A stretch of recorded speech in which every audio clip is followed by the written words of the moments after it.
The Biden administration has taken an axe to policies implemented under the Trump administration that were making the U.S. energy dominant, and they were contributing to rising gas supplies, lower prices, and more LNG exports that could help our allies in a situation like this. And as someone who has seen these energy prices skyrocket over the last year or so since Biden came into office, along with this Russia invasion situation, it's incredibly frustrating to see the Biden administration talk publicly about how they want to increase production and shipping to our allies, while simultaneously enacting policies and regulations that greatly undermine those stated goals. If the administration was serious, they would back off. Hello and welcome back, everyone. I'm Linnea Lueken, Research Fellow with the Heartland Institute's Arthur B. Robinson Center on Climate and Environmental Policy. This is the second episode of a new series where I'm going to try to get into some detail about different energy sources, and I'm going to try to answer some common misconceptions that people have about them. Last time we did this show, we covered oil and gas broadly, but this time we're going to get a little bit more specific and start narrowing it down to just LNG, or liquefied natural gas. Liquefied natural gas, though I'm going to call it LNG for the rest of the video just for simplicity's sake, is simply where natural gas, that is methane, is cooled down until it reaches a liquid form. Because it is more compact in this liquid state, something like 600 times more compact, it's easier to transport without necessarily needing any pipelines.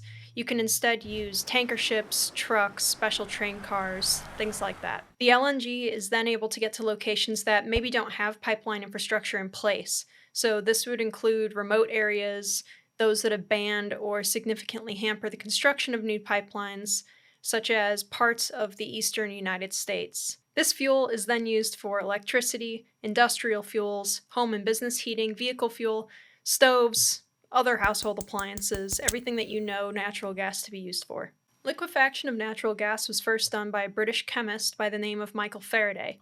And then in 1873, the first compression refrigeration machine was built by a German engineer named Carl von Linde, and forgive me if I mispronounced that one. Hopping forward in time, the first commercial use of LNG in the United States, as far as I have been able to find, began around 1912, when a liquefaction and storage facility was built in West Virginia. The first shipment of LNG left a Louisiana port in 1959 and was sent to the UK, although the United States didn't really enter the market until the 1970s. In the early 2000s, the United States was predicted to soon have natural gas shortages. Government regulations made public lands difficult to develop, and production from wells on state and private lands were declining. The United States was importing more and more LNG to satisfy that growing demand. In 2006, there were 5 terminals, all for importing LNG. 41 projects were being pitched so that we could increase U.S. import capacity. But then, in 2008, the fracking and shale gas revolution changed everything, filling that demand and then some. According to Energy Information Administration data, the United States imports of LNG peaked in 2007, and then it gradually fell off. That drop was followed shortly by a rapid rise in exports starting in 2016, when we became a net exporter in 2017 because of the spike in U.S. natural gas production and increases in terminal capacity that came along with it. This spike, as I described, was largely driven by that shale gas revolution around 2008, where horizontal drilling combined with fracking improved production, opening up shale gas reserves and other unconventional formations that we didn't have such great access to before. The United States went from getting 4% of its natural gas from shale or tight gas formations to about 20% in 2012, and today we're at about 85%. So more export terminals were built, increasing our capacity, leading to the continued development of more natural gas than ever before. Today, the United States is the world's #1 exporter of LNG. The EIA estimates that the top 5 importers of LNG from the United States are South Korea with about 13.3%, Japan with 12%, China with 9%, Spain with 8%, and the United Kingdom with about 7%. To put this in monetary terms, if the price for 1,000 cubic feet of LNG in February was about $10.17, and around that time we exported 11.3 billion cubic feet per day. On average, the U.S. was moving more than $114 million in liquefied natural gas every single day. So with all of that, we have a touch of background on how we get to where we are today. At the time of my recording this, the Russian war in Ukraine is still ongoing, and countries around the world are placing sanctions on Russia. This is especially true for Russian natural gas, which actually supplies much of Europe. The European Union has recently announced that they are going to stop importing Russian natural gas, and this fuel gap needs to be made up somewhere. At the end of March, the United States and the European Union reached a deal on how much LNG the US would supply our allies with in order to help them get away from that dependence on Russian gas. The US pledged to get Europe some 15 billion cubic meters of additional LNG by the end of 2022, and 50 billion cubic meters until at least 2030. So now countries like Germany are working on building new import terminals so that they can receive this extra American liquefied natural gas. So for context, Europe gets about 150 billion cubic meters of natural gas and up to 18 billion cubic meters of LNG every year from Russia. So we have a huge gap to make up. Europe has been the recipient of approximately 70% of our LNG exports so far this year already, and that was because of record high prices in Europe before the Russian invasion of Ukraine. The demand is obviously much higher now and climbing. According to a report that I read on RigZone, Asian countries like China, South Korea, and Japan have historically taken the bulk of United States LNG exports. And so China is now actively buying up a whole bunch of long-term LNG contracts, and this is contracts that can go 10 years, maybe even more, so that they can have a guaranteed supply and avoid a bidding war with Europe. This sudden uptick in demand for our export capacity has saved several LNG terminal projects in the US, which otherwise were about to go under due to difficulties finding financing. But not all is well on the domestic front here in the States, despite these increased purchases. Right now, the US export capacity is operating at near peak capacity, so more terminals are needed in order to increase production and exports, and our stored supplies and reserves have been drained by the Biden administration. Despite the promises from the Biden administration, the same administration is enacting policies which serve as roadblocks to increasing our exports to Europe while maintaining those to our other usual buyers in Asia and elsewhere. One report for the Center for Liquefied Natural Gas explains that prior to its March 2022 approvals for Corpus Christi and Sabine Pass, the Department of Energy had not approved a non-free trade agreement LNG permit application since January of 2021. According to that same report, there are currently 17 applications for long-term exports to countries that we do not have a free trade agreement with, that are pending with the Department of Energy.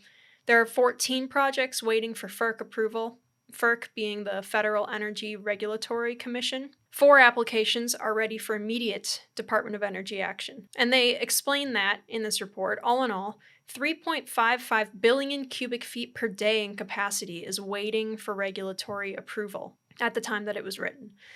One policy issue in particular that seems to be a pretty large hurdle to expanding our exports, I want to get into a little bit greater detail here about it. So this Federal Energy Regulatory Commission, or FERC, recently updated their certificate and their greenhouse gas policy, which was soon afterwards redesignated as mere drafts at the outcry of energy experts. Originally, the certificate regulations pertained to what hoops companies needed to jump through in order to have their terminal or pipeline projects approved by FERC.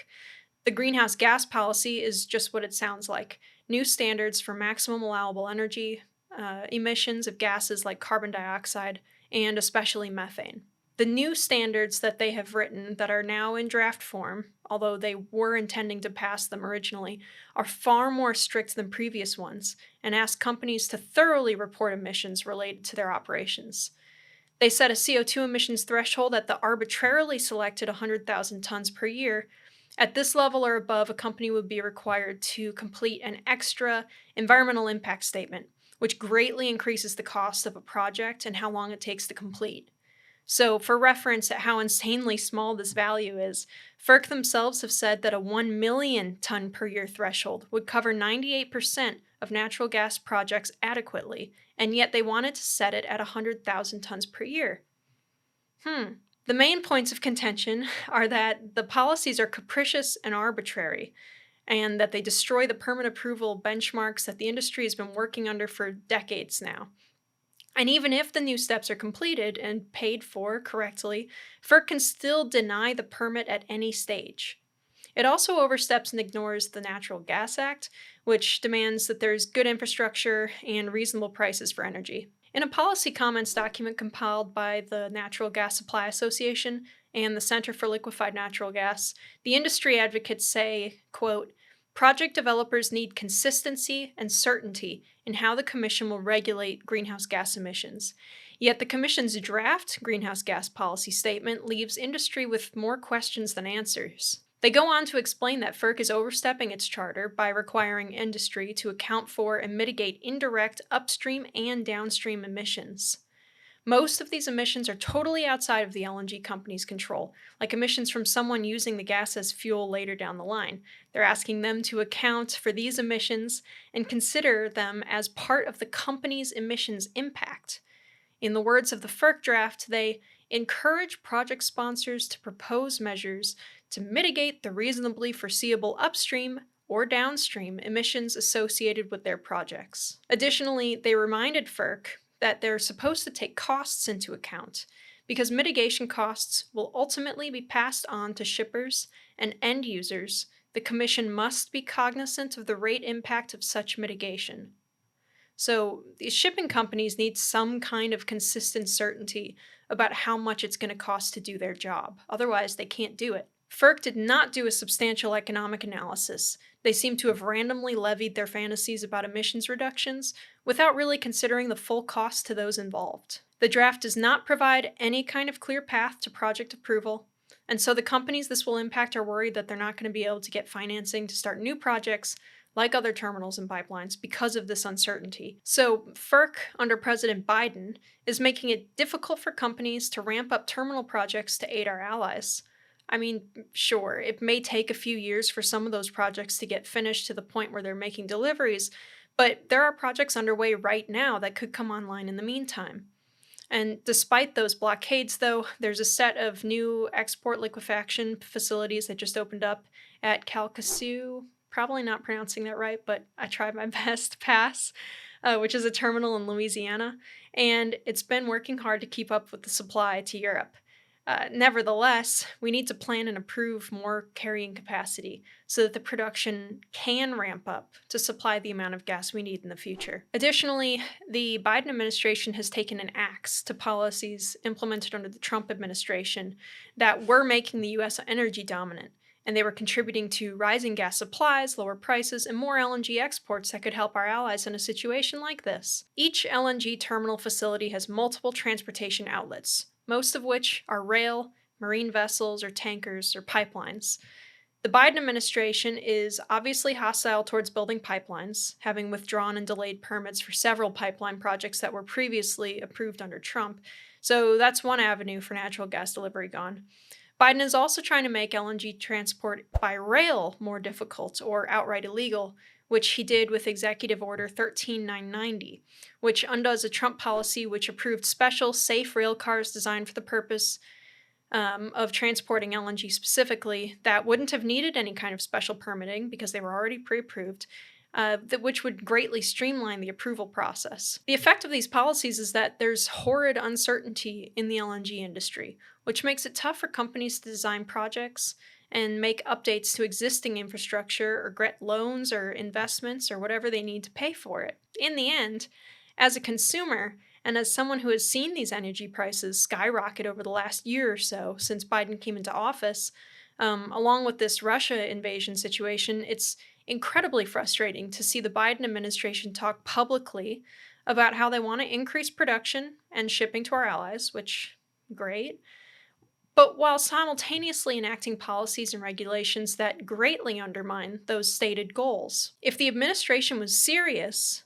they would back off on some of these regulations and recognize that attacking the LNG industry will likely hurt their efforts to help our allies in Europe, as well as damaging our own ability to have affordable electricity. The Energy Information Administration says LNG helps to moderate the prices of natural gas-fueled electricity in high-demand months like the wintertime, especially up north in places like New England. This is broadly true as well, and logically, keeping LNG cheap and plentiful will help to tamp down on rising electricity costs across America. That FERC changed their mind and declared that their new greenhouse gas regulations are only drafts, guys. Don't worry, it's an okay start. But unless serious changes are made, like directing agencies to help instead of hinder our fuel industries, it's not going to be enough. Thank you guys for checking the video out. And stay tuned for the next episode. I'm hoping to get these out on a somewhat regular release schedule moving forward here. This series will definitely be happening monthly rather than something more frequent, because it does take a little bit to do the research and to get everything edited, and it's a lot. So look forward to that. Please hit the like button and make sure you're subscribed if you want to get more videos like this. It really does help us out. I know you hear it all the time on YouTube, but engagement is one of the ways that we can kind of skirt the algorithm that seems to devalue our content. Remember, everyone, to also check out climaterealism.com, heartland.org, and you can find us on pretty much every social media site, so long as they haven't kicked us off yet. So thanks again, and I will see you next time.